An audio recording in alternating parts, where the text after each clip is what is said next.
Today's topic for discussion is perceptron, and this is one step ahead of MP neuron. Right? So, what was the major drawback we had when we were studying MP neuron? The one limitation that we discussed yesterday was MP neuron is only capable of handling binary input, right? And it can give you only binary output. What about a problem statement where we have to deal with a real input, right? Where I want my input should not be only 0 and 1, but rather I want some uh, decimals as my input features. Think of an example. Let's say that I want to predict that whether this particular person is going to get diabetes after 5 years from now or not. Okay, so this is my problem statement.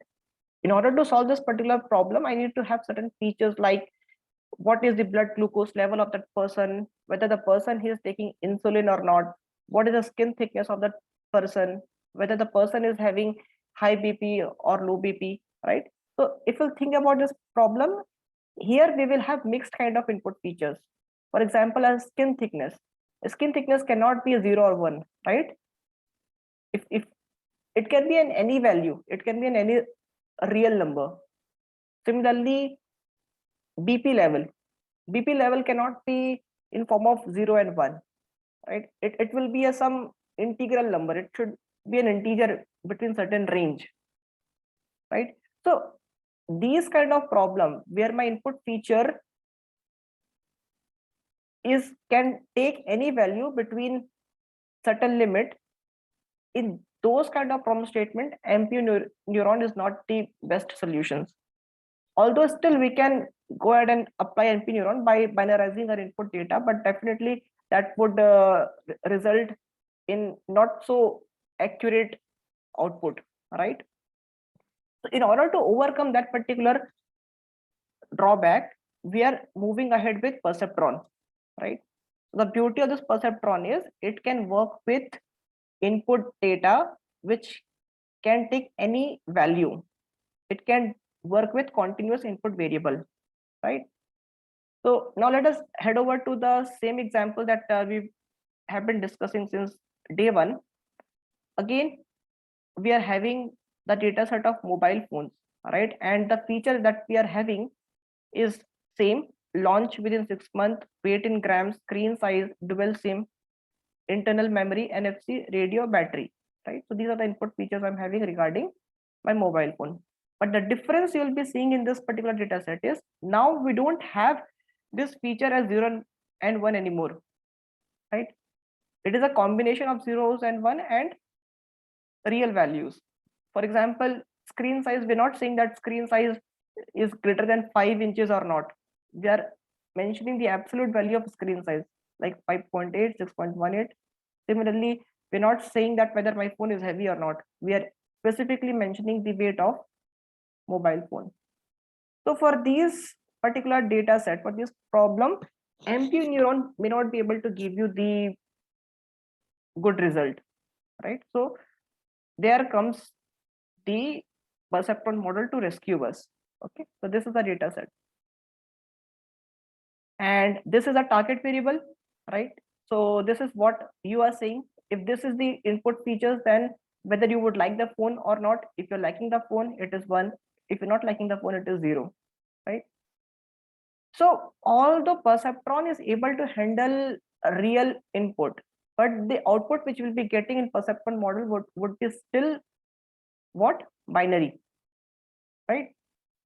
So perceptron model will be still used to solve the classification problem, right?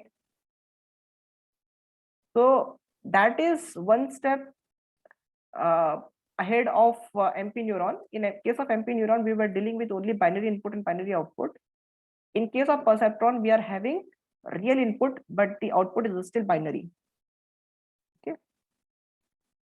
Now, before we actually see how the perceptron model works, let us learn a little bit about data pre-processing, right? So this is the data which we have gathered, maybe through manual web scraping, or somebody has given you this data in form of CSV file.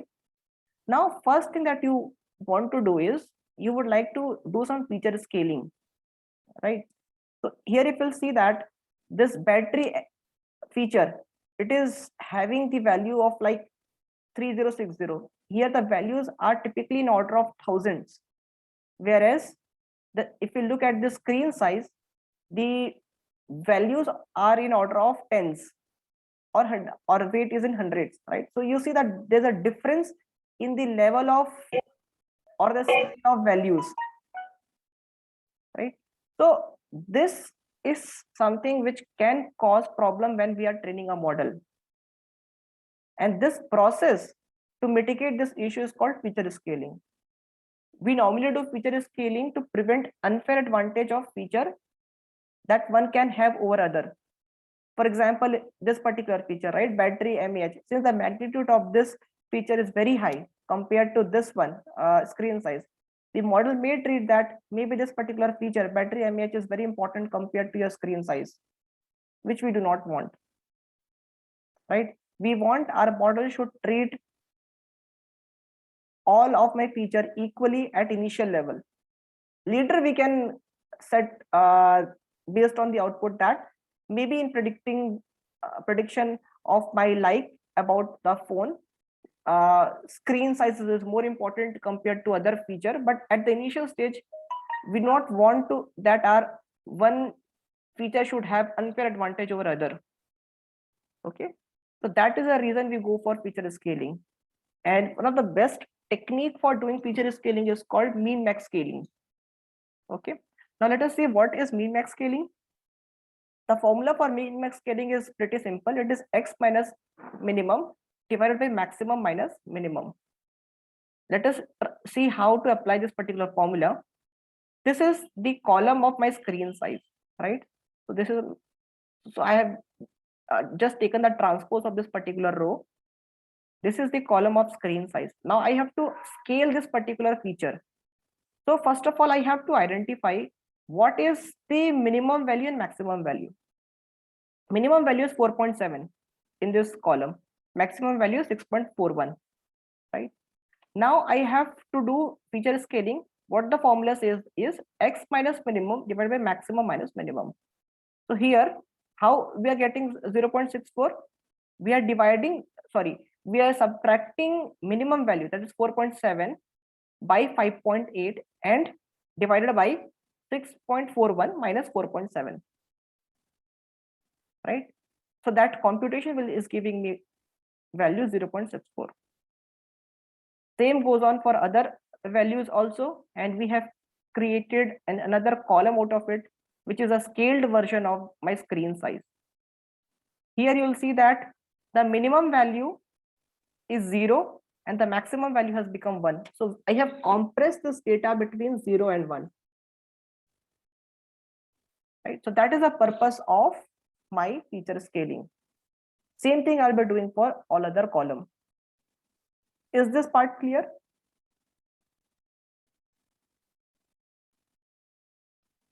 Anybody having any confusion on this? No. Great. Now moving to the next thing. I wanted to quickly attempt this question. This is nothing, this is just based on mean max scaling formula. Quickly read this question and answer me. The question is, suppose one of the input to a perceptron is the height of student in classroom. The tallest person in the classroom is 190 centimeter high and the shortest person is 140 centimeter. Compute the standard normalized value of student who is 165 centimeter high.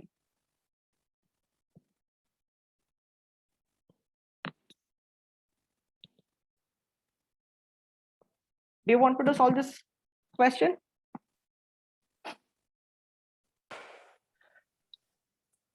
It is 0.5. Let us check. Even I have also not solved. Let us check. I'll be using calculator for solving this problem. So what is the height of student?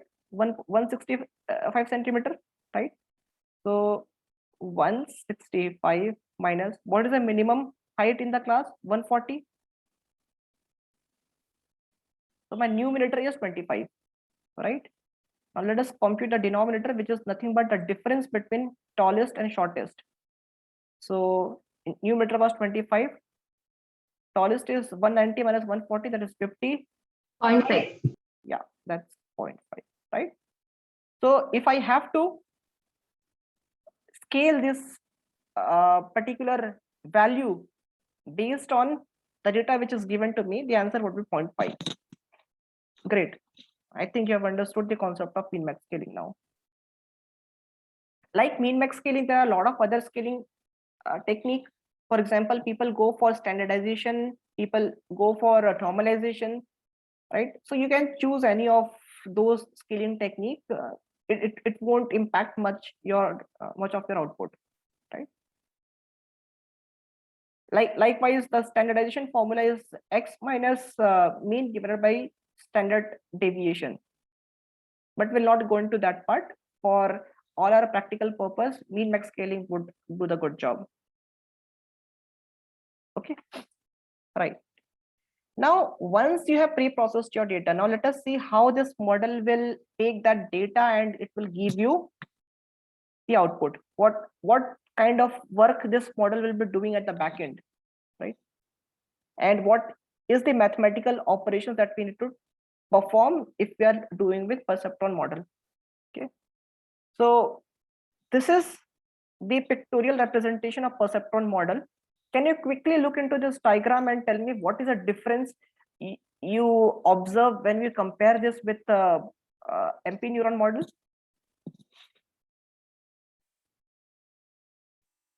I'll give you 5 seconds.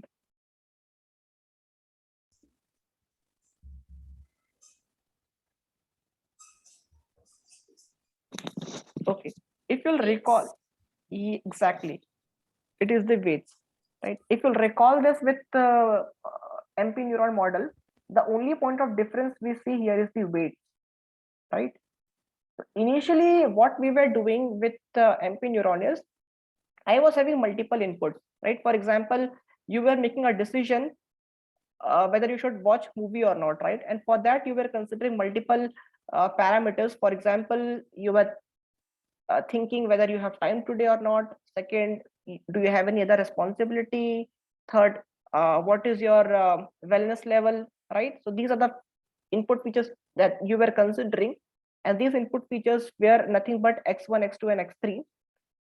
But the point which which is important to note there is we were treating all of the input feature equally, right? So all of my weights in case of MP neuron was 1. All of my input features was equally important in case of MP neuron. Whereas in perceptron model, I have the liberty to set the weights. For example, to make a decision whether you should watch a movie or not, right? The most important factor is, do you have time to watch movie or not, right? So you can assign more importance to that particular input parameter in form of weights, right? Maybe you'll set 0.8 weight to that particular input feature, and you'll put lesser weights to the other feature. So this is a major point of difference when we'll compare MP neuron with perceptron model. In case of perceptron model, we have weights, right? The output is still binary as we discussed, but the input can be real, right? So two important difference we saw compared to MP neuron, right? And if I have to connect this back with my mobile phone example, right? Again, you have to make a decision whether you would like this particular mobile phone or not. And I have given you these input feature, right? So maybe if we'll think about this particular feature price. So what my intuition is, maybe you will not like the phone if the price is too high, right? So the price is somewhat negatively correlated with your choice of buying a phone, right?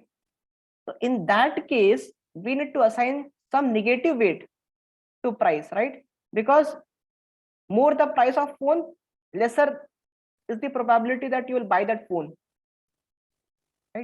So those kind of thought process is now possible by perceptron, since we have introduced the concept of weight now. Okay. Now this slides very nicely summarizes what is a major difference between MP neuron model and perceptron model, right?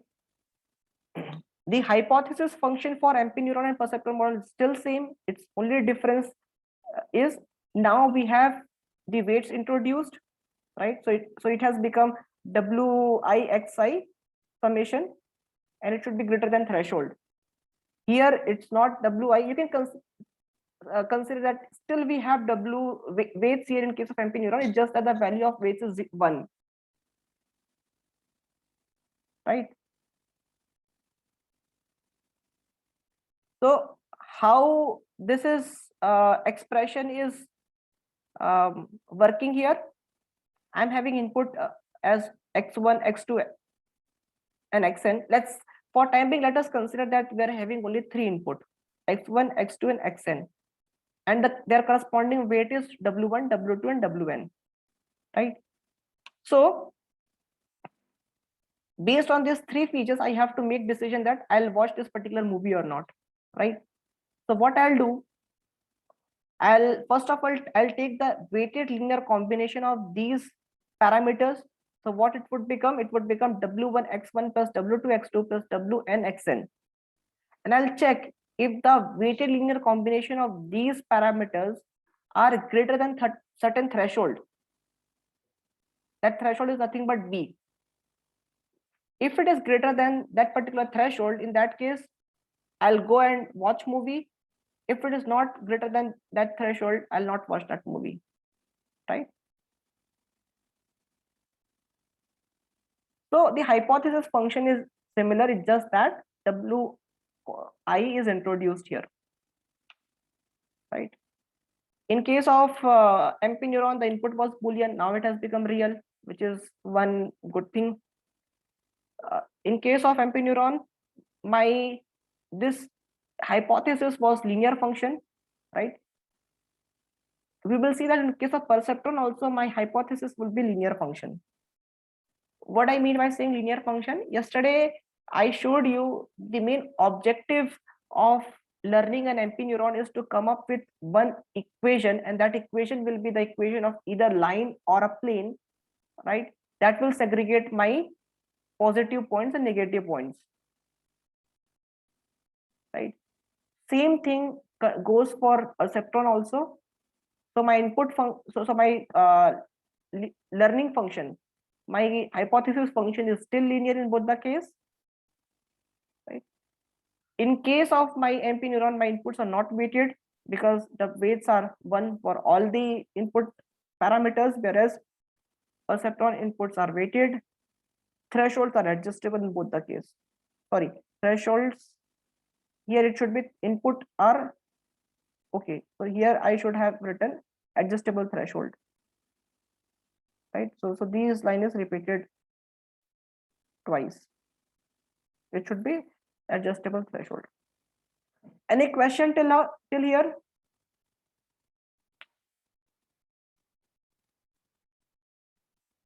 No question?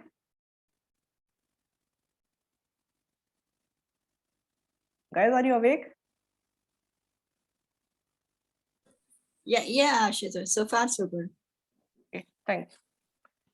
Okay, now let us see some mathematical intuition behind this function. Okay, so let us take one specific feature. Here, maybe this is the value of one particular feature. Let's say that this feature is of phone only, and here we have scaled one particular feature, right? So I'm having total here how much? 6 observation. So I'll be having total, sorry, this 0 is extra. You can ignore this 0.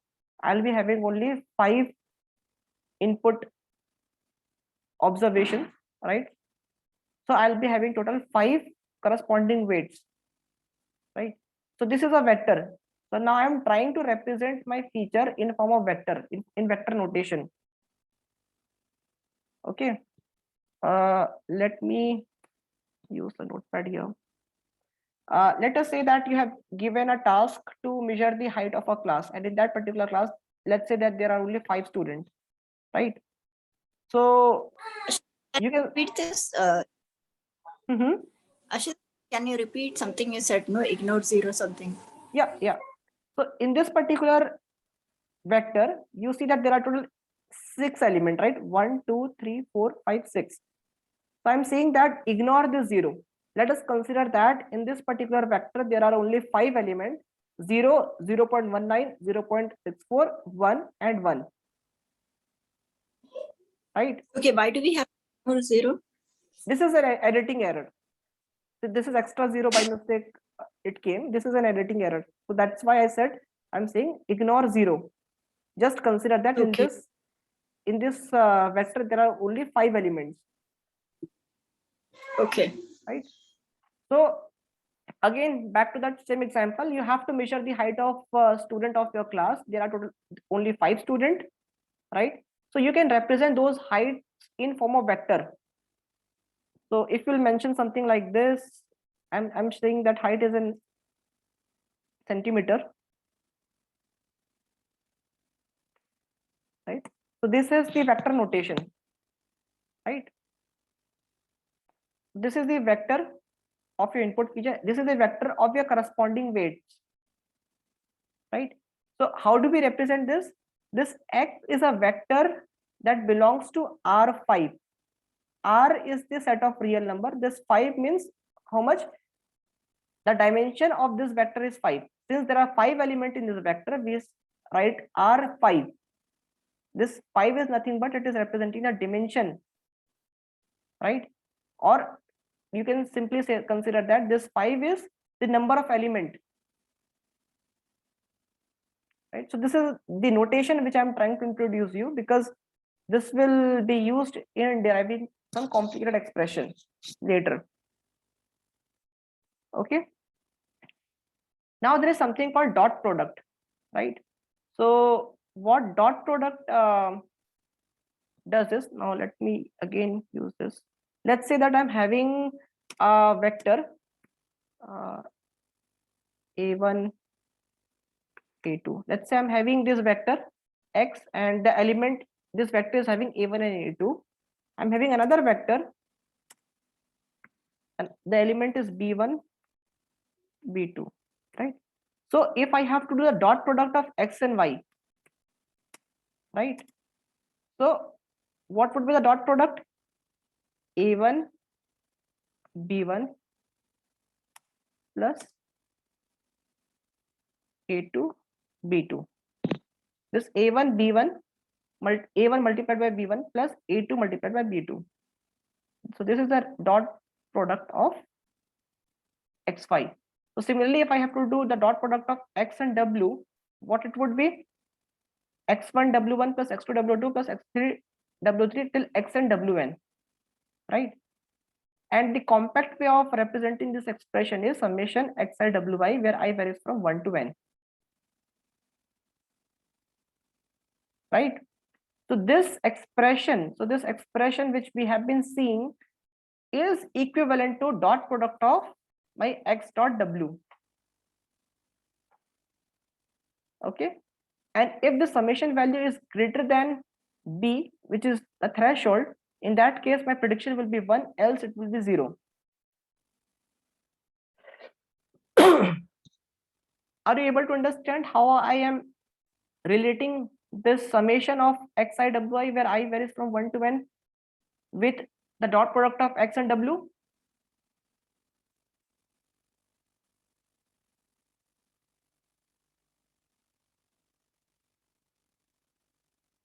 Is the slide clear? Yes. Great. Now the time for the next question. Choose the best reason why the data is advised to be standard normalized before using it in our model. The options are in your screen. It gives a small value or fraction to the input. It compresses the big value into input data. It ensures that all the different type of input data are represented in uniform range. The accuracy of the model is proportional to the range value of the input data. Which is the correct answer? It ensured that all the different type of input data are represented in uniform range. Absolutely, you're bang on correct. Thanks. Thanks for saying the correct answer. I'm confident that you are understanding all the things correctly. Okay. Now let us understand what is geometrical interpretation of this perceptron model, like the way we did in case of MP neuron. So in the left hand side, you'll see that this is the figure from MP neuron. In the right hand side, you'll see that the figure from perceptron.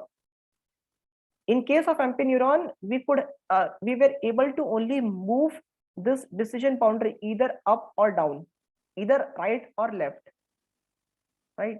So that was the limitations we had with MP neuron. We were not able to rotate, we were not able to change the orientation of this decision boundary. Why? Because the slope was fixed and that was equal to -1. But in case of perceptron, we can move these line, this decision boundary, left and right to any magnitude. We can also change the orientation also, right? The freedom we are getting, it's because this slope of line is no longer fixed. It is not equal to -1 always. Rather, it is depending upon the value of weight, right? So we can decide how much, how to change the orientation of my decision boundary by changing the value of W1 and W2. Here, what is minus W1 and W2? It is nothing but it is the slope of this line, right? So if I'll change W1 and W2, my slope will change. Whereas in case of MP neuron, since it was fixed, it was -1, we were not able to change the orientation of line. But in this case, we can, right? Also, another drawback with MP neuron was we were able to shift this line up and down, left and right. When I say left and right, it simply means this moving perpendicular up, moving perpendicular down, right? By certain fixed value. Why? Because this b is intercept, right? And this b can take only integer value. It can take either 1, 2, 3, 4, 5 till n. But now that also we can control because this b value is divided by W2. If we'll change the value of W2, the degree to which I want to shift my decision boundary will also change. So it's no longer that we can only move our decision boundary either by 1 unit up or 1 unit down.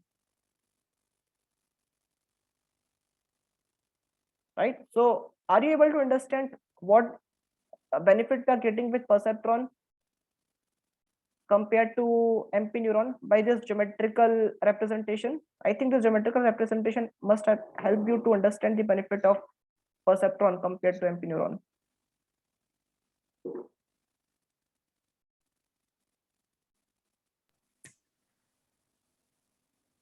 Yes, Ashutosh. I mean, from the equation only, it's clear. Like for MP neuron, the slope is -1, it is fixed. But in perceptron, we have W1 and W2, which we can put any values and we can get any slope. So we have much variability here.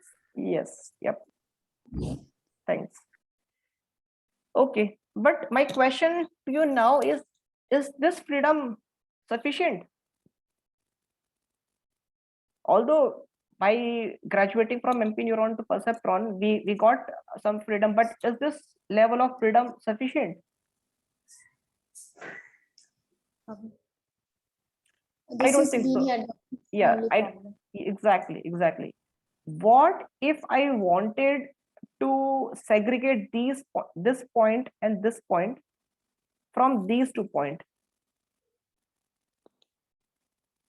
It is not possible through perceptron also. There is no way to draw a line that can segregate this point and this point from these 2 points. Let me try to do that annotation.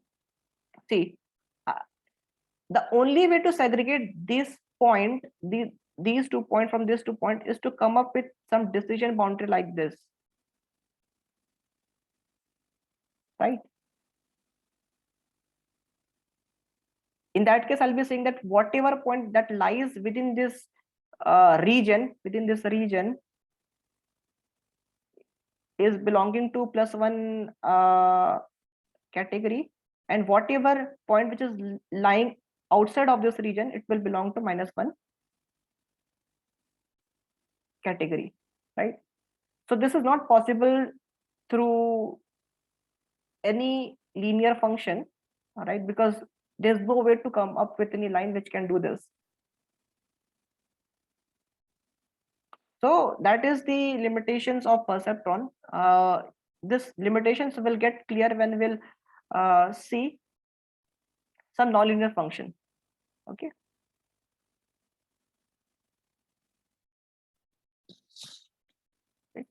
So that is what I have written here. By having a greater scope of shifting the decision boundary and changing the orientation of it, we can segregate linearly separable point. Understood? We can only segregate linearly separable points. We cannot segregate non-linear points, not non-linearly separable points, like the one we saw here, right? So something like this is still a problem for us. Even the perceptron model cannot solve that. So that means what? Although we have got the freedom, but we still want more freedom, right? Same thing goes for 3 dimension also. So let's say that I'm having certain points. So these are my one positive points. Let's say I'm having some negative points here, right? If I have to segregate these positive point and negative point, I can do it by placing one plane here, right? So since I'm able to segregate these points by putting a plane, these points are called linearly separable point.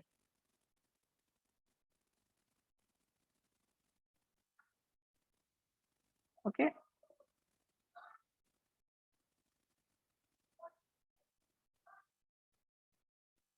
Yes. Okay. So let's try to answer these questions, and we'll stop for the day. After that, tomorrow's lecture we'll see what is the loss function of perceptron model. The question is, the slope of decision boundary is able to change in perceptron model unlike MP neuron model. Why?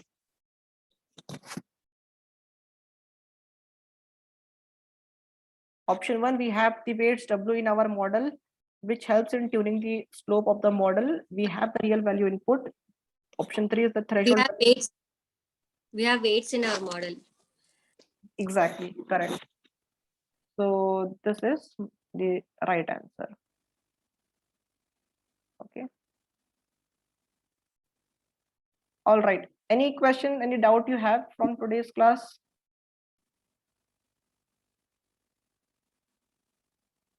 Any slide you want me to repeat? I'll quickly walk through all the slides that we have covered today.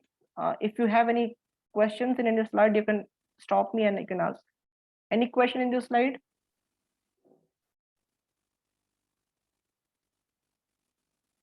Nazma, you have any question in this slide? No. Zara, you have any question in this slide? No. Soumya? No. Anyone? And okay, so this is just a question. Anyone having any question in this slide?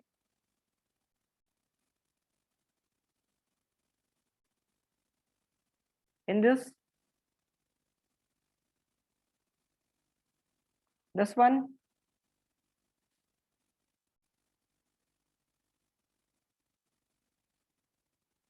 So what I was saying there is to just ignore this.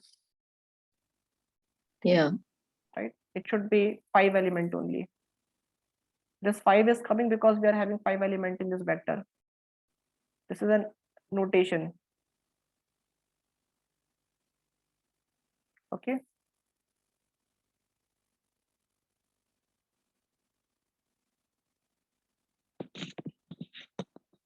Okay, then I think we are clear for today's content. Tomorrow we'll be seeing the loss function of my perceptron model. Okay, I'll pause for today here. I'll spin another bridge for 15 minutes. If you have any question in doubt, you can join and get it clarified. Okay. Thanks all.